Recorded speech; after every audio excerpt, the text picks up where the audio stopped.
मध्य प्रदेश छत्तीसगढ़ देख रहे हैं आप। मैं हूं प्रशांत कठारे और रुक करेंगे एमपीसीजी सुपरफास्ट 100 का। दिग्विजय सिंह ने बीजेपी पर बड़ा आरोप लगाया। दिग्विजय सिंह ने बीजेपी पर कांग्रेस विधायकों को खरीदने का आरोप लगाया। वहीं दिग्विजय सिंह का आरोप है कि कांग्रेस, बहुजन समाज पार्टी, समाजवादी पार्टी और निर्दलीय विधायकों को दिल्ली लाया गया। हॉर्स ट्रेडिंग के मामले में दिग्विजय सिंह के आरोपों पर सीएम कमलनाथ ने कहा कि मैं उनके बयानों से सहमत हूं। बीजेपी के नेता पैसा लेकर हमारे विधायकों को खरीदने की कोशिश कर रहे हैं। हॉर्स ट्रेडिंग के आरोपों पर ज्योतिरादित्य सिंधिया ने चुप्पी साध ली है। सिंधिया ने कहा कि मुझे इन सारे तथ्यों की कोई जानकारी नहीं है। सिंधिया ने कहा कि प्रदेश में जनता के बलबूते कांग्रेस सरकार आई है, लिहाजा जनता के हितों के लिए काम कर रहे हैं। पूर्व सीएम दिग्विजय सिंह ने हॉर्स ट्रेडिंग के आरोप पर पीसी शर्मा का कहना है कि रामबाई को चाहे स्पेशल प्लेन से ले जाए, चाहे चार्टेड प्लेन से, जो वो जहां हैं वहीं रहेंगी। हम लोग कल पथरिया में जाने वाले हैं, कार्यक्रम में वो रहेंगी।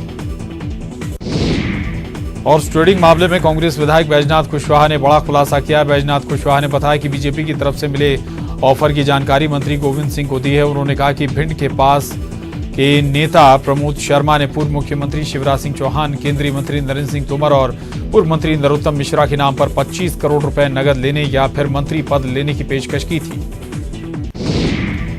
एमपी में इस वक्त हॉर्स ट्रेडिंग को लेकर जमकर सियासत हो रही है। हॉर्स ट्रेडिंग पर कैबिनेट मंत्री प्रद्युम्न सिंह तोमर ने बीजेपी पर निशाना साधा है। तोमर ने कहा कि एमपी में विधायकों को बीजेपी खरीदने का प्रयास करे, डराने का प्रयास करे, लेकिन कोई विधायक नहीं बिकेगा। दिग्विजय सिंह के हॉर्स ट्रेडिंग की खबरों पर नेता प्रतिपक्ष गोपाल भार्गव ने कहा कि दिग्विजय जो बयान दे रहे हैं उसका मकसद यह है कि वो खुद अपनी पार्टी पर दबाव बनाने की राजनीति कर रहे हैं। बहुजन समाज पार्टी विधायक के बारे में पूछने पर पति गोविंद सिंह ने कहा कि रामबाई दिल्ली में अपनी बेटी से मिलने गई हैं। गोविंद सिंह ने कहा कि रामबाई शाम तक पथरिया लौट आएंगी। हॉर्स ट्रेडिंग पर आरोप प्रत्यारोप के बीच मंत्री जीतू पटवारी ने बीजेपी को आगाह किया कि बीजेपी के कई विधायक पार्टी छोड़ेंगे। लोकतंत्र की हत्या से नाराज विधायक बीजेपी छोड़ेंगे। बीजेपी के विधायक ही बीजेपी को सिखाएंगे सबक। भोपाल में बीजेपी विधायकों की चल रही बैठक से शरद कोल और नारायण त्रिपाठी नजारा देखे, जबकि आज रीवा संभाग के विधायकों की बैठक थी। बैठक में नए प्रदेश अध्यक्ष वीडी शर्मा, गोपाल भार्गव और शिवराज सिंह चौहान संभागवार विधायकों से 1-to-1 चर्चा कर रहे हैं। वहीं बीजेपी विधायकों की बैठक से शरद कोल और के नदारद रहने की चर्चा जोरों पर है। सोमवार को ही शरद कोल ने बागी तेवर दिखाए थे और पार्टी पर एसटी और एससी विधायकों की अनदेखी का आरोप लगाया था। साथ ही अब तक पार्टी में कोई भी जिम्मेदारी वाला पद भी नहीं देने का आरोप कोल ने लगाया था। वहीं मैहर से विधायक नारायण त्रिपाठी भी पार्टी से बगावत कर रहे हैं। सदन में उन्होंने क्रॉस वोटिंग भी किया था, जिससे बीजेपी की जमकर किरकिरी हुई थी। बीजेपी विधायकों की बैठक में 2 विधायकों के नहीं पहुंचने पर पूर्व मंत्री राजेंद्र शुक्ला ने कहा कि दोनों विधायकों ने पहले ना आने की सूचना दी थी। दोनों विधायकों की निष्ठा पर कोई सवाल नहीं है।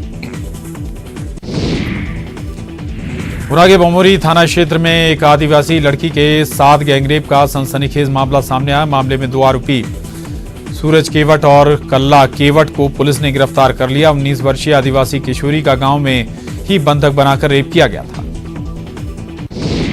मुरैना में आज कक्षा 10वीं की संस्कृत विषय की परीक्षा थी, लेकिन इससे पहले ही सोशल मीडिया पर एक पेपर लीक हो गया। पेपर लीक होने की खबर मिलते ही हड़कंप मच गया, लेकिन आनन फानन में जब लीक प्रश्न पत्र का मूल प्रश्न पत्र से मिलान किया गया तो वो अलग निकला। मामले में कलेक्टर का कहना है कि लीक पेपर को जांच के लिए शिक्षा बोर्ड भेजा जाएगा।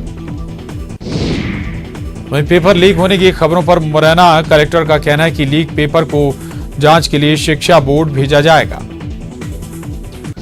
धार के सरदारपुर में कोर्ट मुंशी जयसिंह को लोकायुक्त टीम ने 10,000 रुपए की रिश्वत लेते रंगे हाथों गिरफ्तार किया। केस में राहत देने के नाम पर फरियादी से 50,000 की रिश्वत मांगी जा रही थी, जिसकी शिकायत पर इंदौर लोकायुक्त की टीम ने ये कार्रवाई की।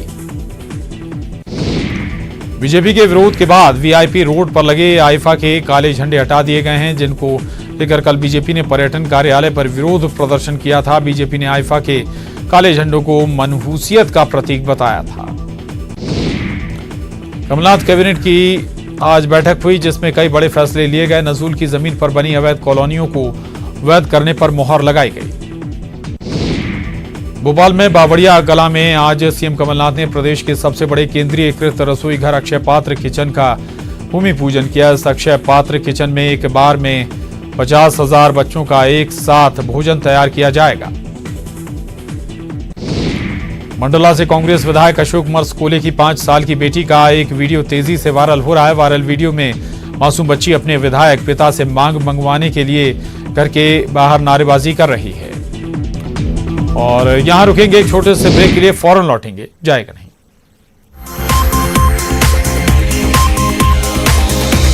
मुख्यमंत्री भूपेश बघेल ने आज विधानसभा में 1,02,907 करोड़ का बजट पेश किया है। सीएम ने बजट को समावेशी और सबको संजीवनी देने वाला बताया। बजट के बाद सीएम से बात की हमारे न्यूज एडिटर प्रकाश चंद्र होता जी ने।